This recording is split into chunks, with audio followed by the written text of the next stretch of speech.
কত কত ভাইয়া? 2,27,000 টাকা। হিগার দাম কত স্যার? 5,20,000। ওজনে কতটুকু হবে? এই মুহূর্তে আমরা আছি দাগনভূঞা উপজেলার মাতুভূঞা বাজার। মাতুভূঞা বাজারটা আমরা আপনাদেরকে সম্পূর্ণটা ঘুরে দেখাবো। এই বাজারে কোরবানির পশু বাজার কতটা জমেছে, বেচা বিক্রি কেমন হচ্ছে, কি কি সাইজের কোরবানির পশু রয়েছে সম্পূর্ণটা আপনাদেরকে জানাবো এবং দেখাবো ড্রোন ভিউর মাধ্যমে এবং অ্যাকশন ক্যামেরার মাধ্যমে। গত কয়েকদিন যাবৎ আমরা আমাদের ফেসবুক পেজ এবং ইউটিউব চ্যানেলে দাগনভূঞা উপজেলার কোরবানির পশু হাট নিয়ে একটা এপিসোড প্রচার করে যাচ্ছি। দাগনভূঞা উপজেলার আশেপাশের বাজারগুলোতে কোরবানির পশুর দাম কোন বাজারে কেমন বা কোন বাজারে কোন কোন সাইজের গরু পাওয়া যাচ্ছে সেটি আপনাদেরকে জানানোর চেষ্টা করতেছি কোরবানির পশুর দাম কোন বাজারে কীরকম রেটে বিক্রি হচ্ছে। তারই ধারাবাহিকতায় আমরা আজকে চলে এলাম দাগনভূঞা উপজেলার মাতুভূঞা বাজারে। এটিও বড় একটি বাজার, যথেষ্ট পরিমাণ কোরবানির পশু উঠেছে এই বাজারে। যদিও কোরবানির পশু যথেষ্ট পরিমাণ উঠেছে, সেই হিসাবে কিন্তু বেচা বিক্রি এখন পর্যন্ত অনেক কম। বেচা বিক্রি কম কেন, এই বিষয়ে আমরা ক্রেতা এবং বিক্রেতার সাথে কথা বলে যেটা জানতে পেরেছি যে বিক্রেতাগণ বেশি যাচ্ছে দাম, যার কারণে বেচা হচ্ছে কম। ক্রেতাগণও তাদের চাহিদা অনুযায়ী গরু পাচ্ছেন না বা তাদের নির্ধারিত বাজেট অনুযায়ী কোরবানির পশু ক্রয় করতে পারতেছেন না। তো আমরা যতটুকু দেখতে পেলাম যে সব কিছু মিলিয়ে গত 3 বাজারের আমি আপডেট দিয়েছিলাম। এর আগে আমি আপডেট দিয়েছিলাম নোয়াখালী জেলার কোম্পানিগঞ্জ উপজেলার চৌধুরীহাট বাজারে আপডেট দিয়েছিলাম। সেখানেও আমি দেখেছি কোরবানির পশুর যথেষ্ট পরিমাণ দাম, যেটা আমার কাছে মনে হয়েছে বেশি, আর যার জন্য মনে করেন যে দাম বেশি হওয়ার কারণে বিক্রি হচ্ছে কম। গরু কত? এই আচ্ছা, গরুর মালিক ধার মাশাআল্লাহ। এই গরুটা আমার কিন্তু চোখে ধরার মতো একটা গরু, আর যদিও এটা মিডিয়াম সাইজের গরু, অতটা বড় না হলেও কিন্তু চোখে ধরার একদম সবকিছু মিলিয়ে কালারফুল একটা গরু। তবে যদি সম্ভবত ওরা যদি জানাতো যে দাম কত যাচ্ছে তাহলে হয়তো জানতে পারে।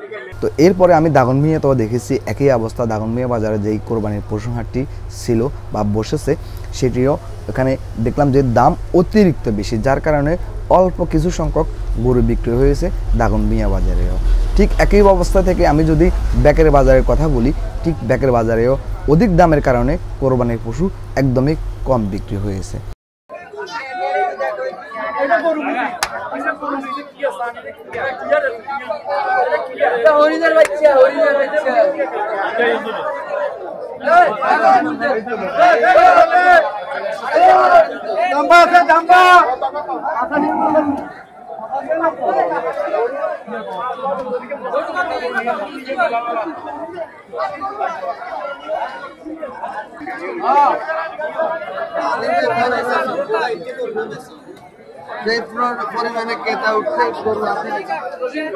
তবে আমরা যেটি দেখতে পেলাম এইবার কিন্তু আমাদের খামারি গরু এবং দেশি গরু সব থেকে বেশি, অর্থাৎ যারা গৃহস্থীয় পালন করেন তাদের গরু একটু বেশি দেখা যাচ্ছে আর খামারি গরু দেখা যাচ্ছে।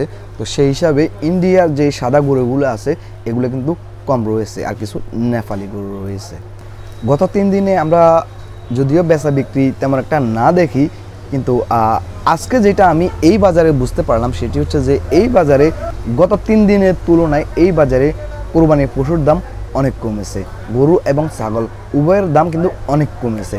আশা করি আগামীকালকে এবং পরশুদিন যথেষ্ট পরিমাণ কমবে, বেচা বিক্রির মতো একটা রেটে চলে আসবে, এটা আমরা আশা করতেছি। তবে আমরা সবসময় আপনাদেরকে রেগুলার একদম ঈদ পর্যন্ত আমরা আপডেট দিয়ে যাব, জানানোর চেষ্টা করব কোন বাজারে কোন কোন সাইজের গরু রয়েছে, কোন কোন দরে বা কি দামে বিক্রি হচ্ছে বা কি দামে বিক্রি হচ্ছে সেটি আমরা আপনাদেরকে আপডেট দিয়ে যাব। সঙ্গে থাকবেন আমাদের।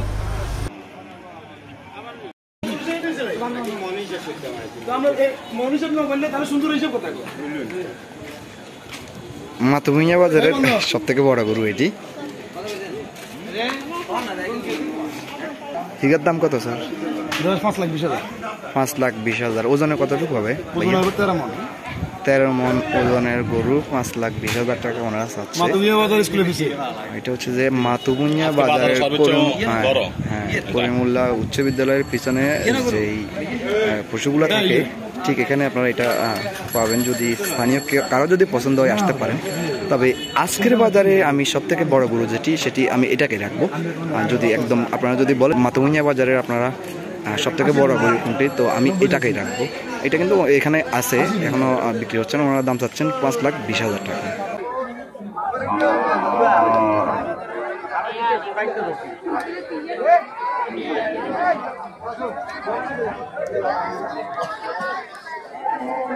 আপনারা দেখতে পাচ্ছেন মাতুবুনিয়া বাজারে কিন্তু যথেষ্ট পরিমাণ কোরবানির পশু উঠেছে।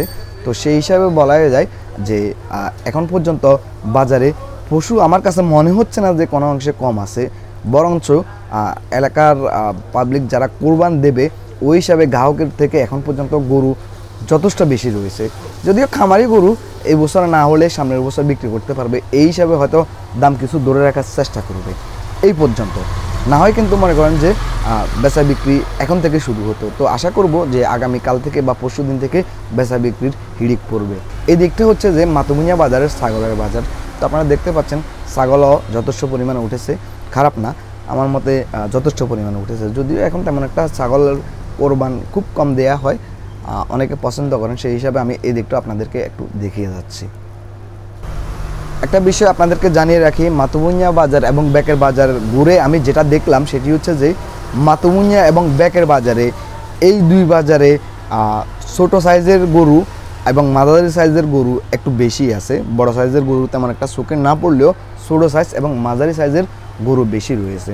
যারা একশরীকে কোরবানির জন্য পশু কিনতে চাচ্ছেন, গরু কিনতে চাচ্ছেন, তারা এখানে আসতে পারেন। এখান থেকে আপনারা ক্রয় করতে পারেন।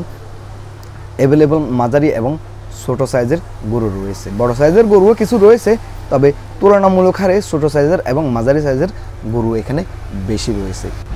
আরেকটা বিষয় আপনাদেরকে জানিয়ে রাখি, ভিডিওটা আপলোড করতে একটু লেট হয়েছে এই কারণে, যেহেতু বৃষ্টি হচ্ছে, তো বৃষ্টি হলেই তো আমাদের দেশে বিদ্যুৎ চলে যায়, যার জন্য আমাকে এটা এডিট করতে একটু লেট হয়েছে, এই জন্য দিতেও লেট হয়েছে। তো আমরা আজকে আপনাদেরকে আরও একটা ভিডিও দেব, সেটি হচ্ছে যে দাগনভূঞা উপজেলার তুলাতুলি বাজারের।